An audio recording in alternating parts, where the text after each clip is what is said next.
To fully understand why Mike Tindall's rare public gesture matters, we must step deeper into the broader context surrounding Prince William's evolving role, and why this moment, this repost, and this emotional display signal something far more significant than simple admiration. Because in the modern monarchy, the biggest shifts rarely happen through grand announcements or formal declarations.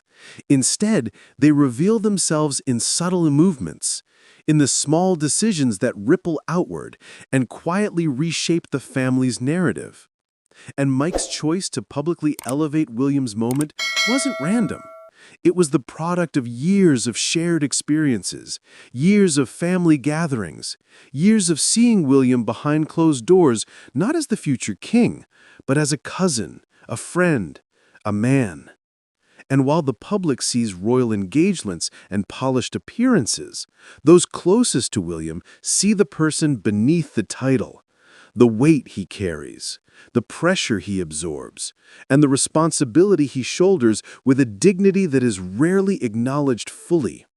This is why Mike's gesture struck such a chord. Because it wasn't just a shout-out. It wasn't just a video share. It was a moment of quiet validation, a way of saying, "I see you, and I respect who you are, not just what you represent." To understand the power of this moment, let's step into the family dynamics behind it. Mike Tindall is not a working royal.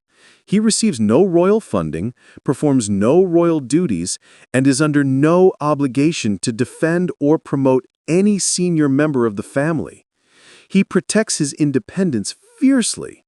He and Zara carved out their own life: sport, charity, events, parenting, and a grounded lifestyle far from palace walls. And yet, he made this gesture for William. Why? Because behind the scenes, William and Mike's relationship is built on something rare in royal circles: mutual respect forged in the real world, not the ceremonial one. They bonded through sport, through the shared experiences of fatherhood, through weekends at Gatcombe Park, and through the simple, very human reality that William feels safe around people like Mike. People who don't treat him like a symbol, but like a man doing his best in an impossible role. Within that context, Mike's repost becomes more understandable, more touching, and more meaningful. It wasn't promotional, it wasn't royal protocol, it was personal. And in that personal gesture, we also see something vital about Prince William. He keeps his promises, even when the world isn't watching. Kevin Sinfield, Rob Burrow's closest friend, and a man known for his unbreakable loyalty, said it best. He's a man of his word. This is not a hollow compliment. This is the defining characteristic of a future king. But while this story is deeply emotional, it also exists alongside another layer of significance: William's increasing visibility and his growing responsibility as the monarchy's anchor during turbulent times.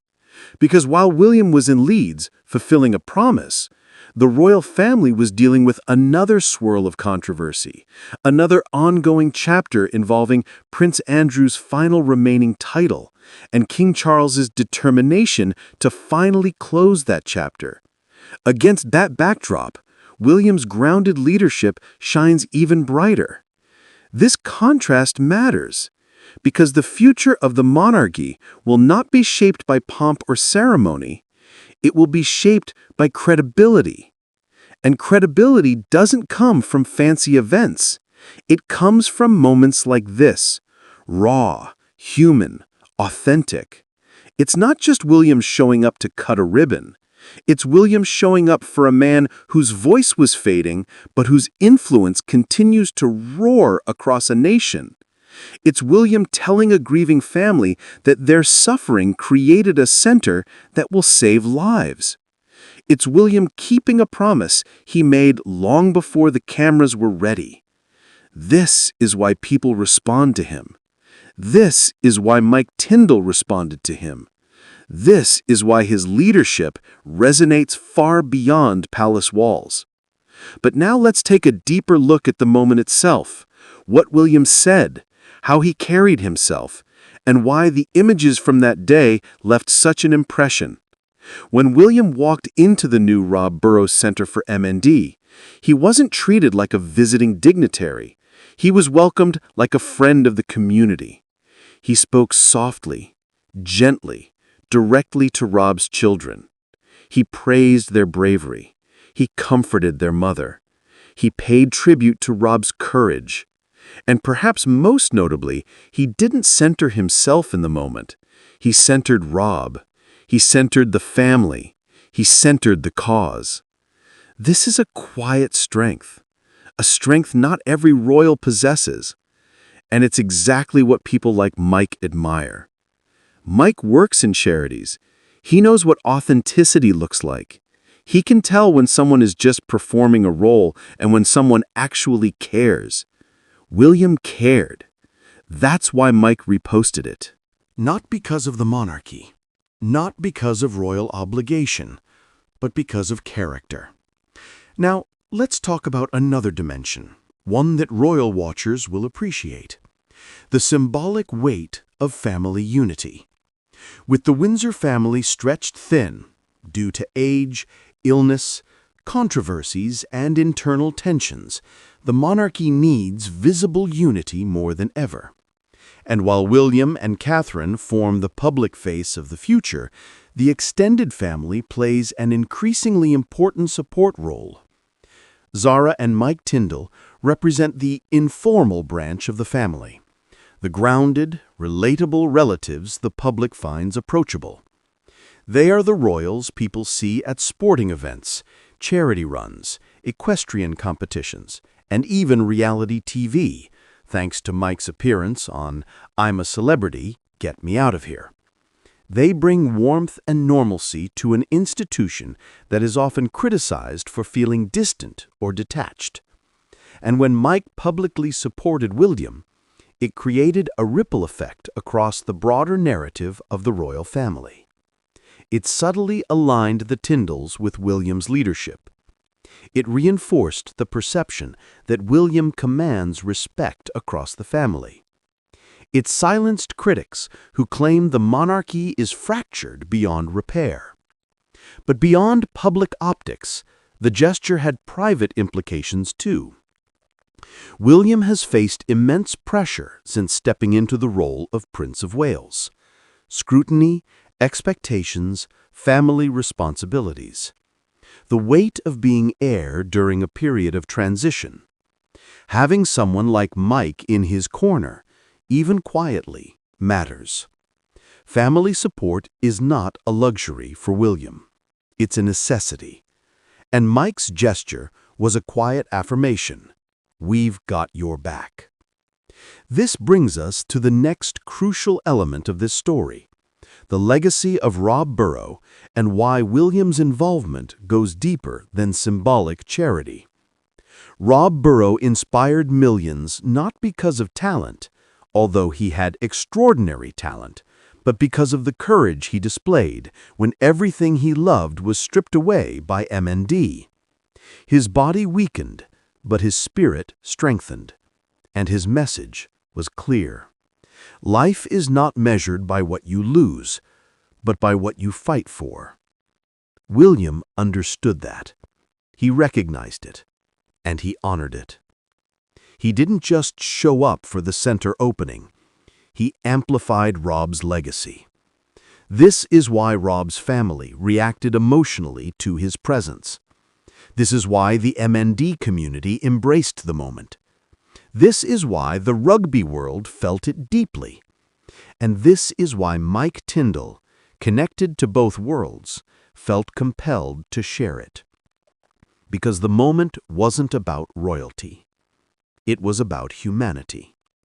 Now, let's expand the lens and explore how this fits into the broader evolution of Prince William as the future king. Over the past 2 years, William has taken on a more active, personal, relatable leadership style. His approach is modern.